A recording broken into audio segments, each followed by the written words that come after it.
Hello, I am Himanshu. Welcome to my channel. Today we will discuss about human health and disease part 2.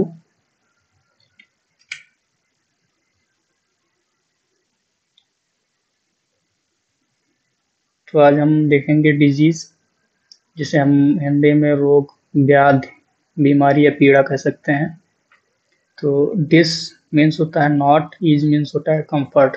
अलग अलग करके देखें अगर, तो नॉट कंफर्ट, या हम डिस्टर्बेंस ऑफ ईज कह सकते हैं, मीन्स आराम में खराबी। Study of disease is called pathology. रोग रोग के अध्ययन को हम लोग पैथोलॉजी कहते हैं। डिफिनीशन देखेंगे। एनी डिसऑर्डर और abnormal working of an organ, part और system of the body leads to illness called as disease. शरीर के किसी अंग या प्रणाली के किसी भी विकार या असामान्य कार्य से बीमारी हो जाती है, जिसे हम रोग कहते हैं। Two terms related to disease: symptoms and syndrome. ज़्यादातर हम लोग देखते हैं कि लोग बोलते हैं क्या सिम्टम्स दिख रहे हैं, या तो उसी के बारे में आज देखेंगे। सिम्टम्स क्या होते हैं और सिंड्रोम क्या होते हैं। Symptoms: the symptoms are the first thing we notice that indicate there might be a problem. लक्षण पहली चीज है जिन्हें हम नोटिस करते हैं और इंगित करते हैं कि कोई समस्या हमें हुई है। ठीक है। और when a group of symptoms occur together, they are classified as a syndrome. जब लक्षणों का समूह एक साथ होता है, उन्हें हम सिंड्रोम के रूप में वर्गीकृत करते हैं। जो सिम्टम्स होते हैं वो शॉर्ट टाइम के लिए होते हैं, और जो सिंड्रोम होते हैं वो क्रॉनिक होते हैं, मतलब लॉन्ग टाइम के लिए होते हैं। और जो सिम्टम्स होते हैं वो एक्यूट होते हैं, मीन्स शॉर्ट टाइम। जैसे कि आपको फीवर हुआ है, तो फीवर से आपको ये पता चलने लगता है कि हमारा सिर दर्द हो रहा है, वीकनेस है। ठीक है, ये सब चीजें जो लक्षण दिखते हैं उन्हें हम सिम्टम्स कहते हैं। और ग्रुप ऑफ सिम्टम्स, कई सारे सिम्टम्स मिल जाते हैं तो उन्हें सिंड्रोम कहते हैं। ये क्रॉनिक होते हैं, लॉन्ग टाइम होते हैं, ग्रुप ऑफ सिम्टम्स होते हैं।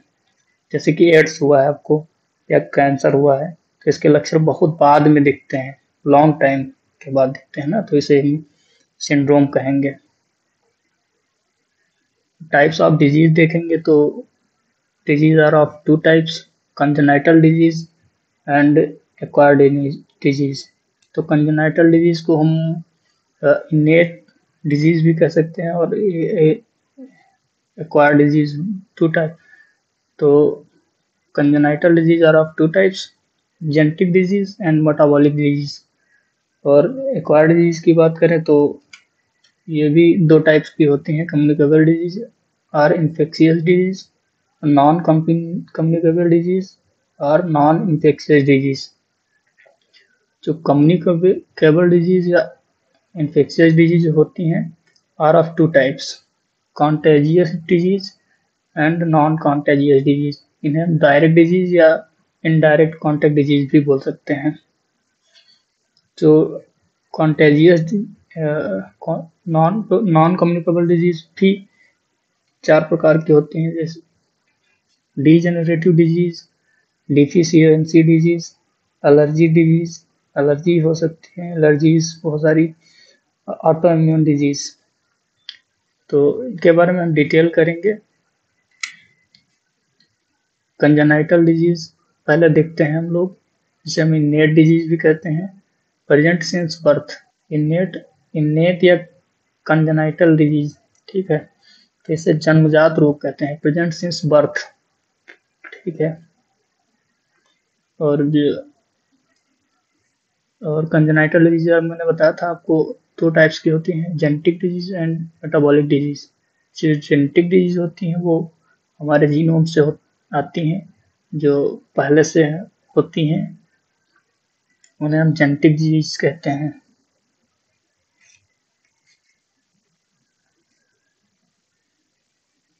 जेनेटिक डिजीज में देखेंगे जैसे कि डायबिटीज, हीमोफीलिया, ये these are genetic disease. Metabolic disease में हम देखेंगे डम्बनेस, डीपनेस, पोर इन हार्ट, तो और भी कई सारी डिजीज होती हैं। जैसे कि मेटाबॉलिक डिजीज वो बोलेंगे जैसे कि किसी कोई बच्चा माँ की यूट्रस में है और उसको कुछ मेटाबॉलिक से रिलेटेड कोई दिक्कत हुई है, तो उससे उसमें उसके अंदर डीपनेस आ जाती है, डमनेस आ जाती है, या फिर पोर इन हार्ट मतलब कि दिल में छेद, डीप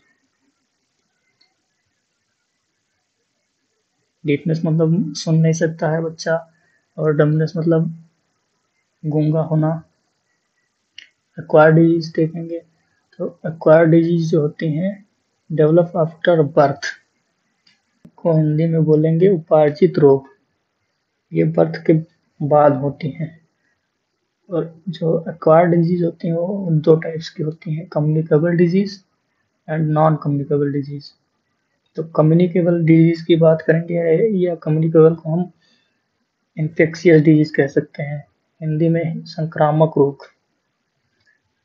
इस तो कम्युनिकेबल डिजीज देखेंगे, spread from infected person to healthy person.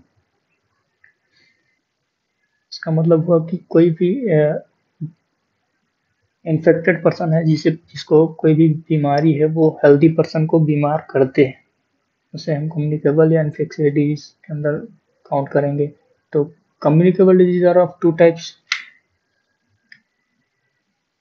Contagious और डायरेक्ट कॉन्टैक्ट डिजीज, और दूसरी होती है नॉन कॉन्टेजियस और इनडायरेक्ट कॉन्टेजियस डिजीज जो होगी उसमें हम टीबी, रिंगवर्म और बहुत सारी डिजीज हो सकती हैं।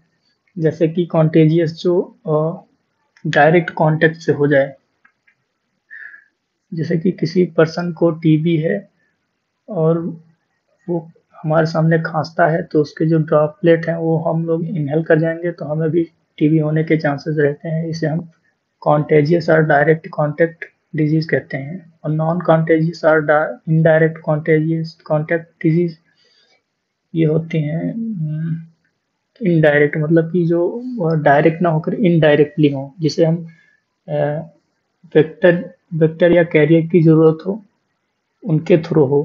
तो उनसे जैसे कि मलेरिया होती है, जैसे किसी इन्फेक्टेड कोई कोई पर्सन है, उस इन्फेक्टेड पर्सन है, उसको मच्छर ने काटा, फिर वही मच्छर किसी हेल्दी पर्सन को काट लेता है तो उससे भी मलेरिया हो जाती है।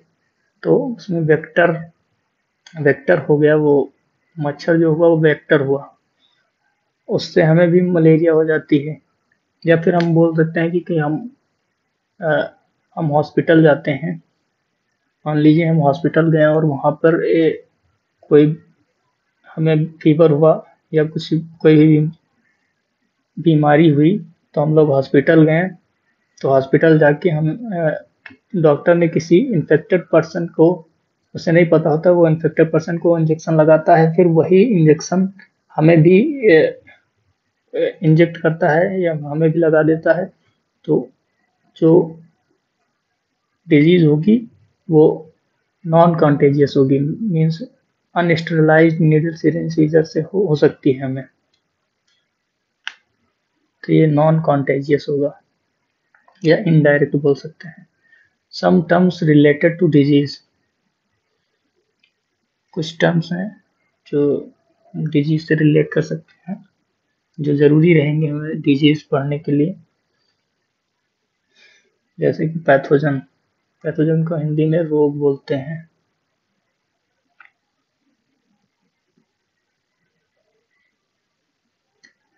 All those disease which spread microorganisms called as pathogen, way micro organisms जो हमारे शरीर को के लिए हानिकारक होते हैं उन्हें पैथोजन कहते हैं।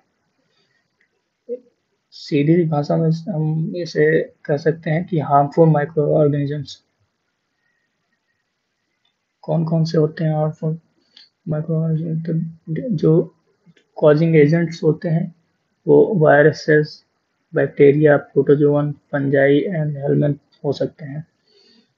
तो जैसे कि हमने बोला भी हार्मफुल माइक्रो ऑर्गेनिजम्स, तो जैसे कि बैक्टीरिया हार्मफुल भी होते हैं और हमारे लिए यूजफुल भी होते हैं। Note all are microorganisms, but helminth, multicellular parasitic worm called helminths, are not technically microorganisms, as most are large enough to see without a microscope. However, these worms fall within the field of microbiology because disease caused by helminths involve eggs and larvae. बहुकोशिकीय परजीवी कीड़े जिन्हें हम helminth कहते हैं multi cellular parasitic parasite होते हैं।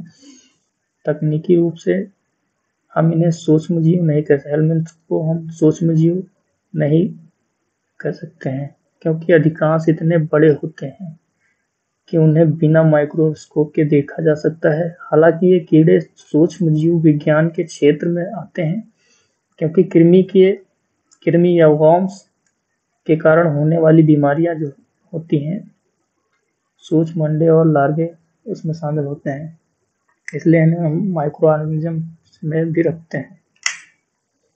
और दूसरा टर्म होता है पैथोजेनिसिटी। पैथोजेनिसिटी जब किसी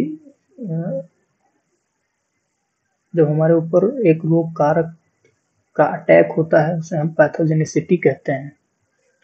और थर्ड टर्म जो है वेरुलेंस इफेक्ट।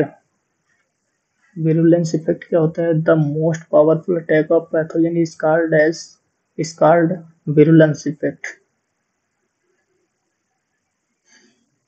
सबसे ज्यादा रोग कारक फैलाने की क्षमता होती है इनमें।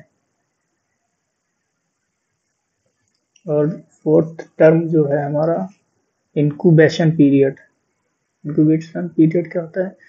Time between entry of pathogen till Commons of symptoms is called incubation period.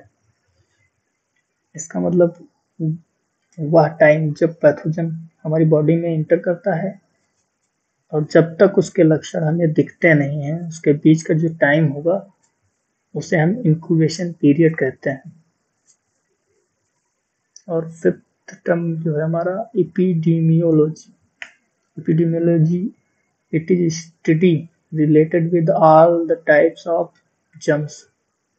सभी टाइप्स के जो जर्म्स हैं उनकी स्टडी करते हैं हम एपिडेमियोलॉजी में हम लोग।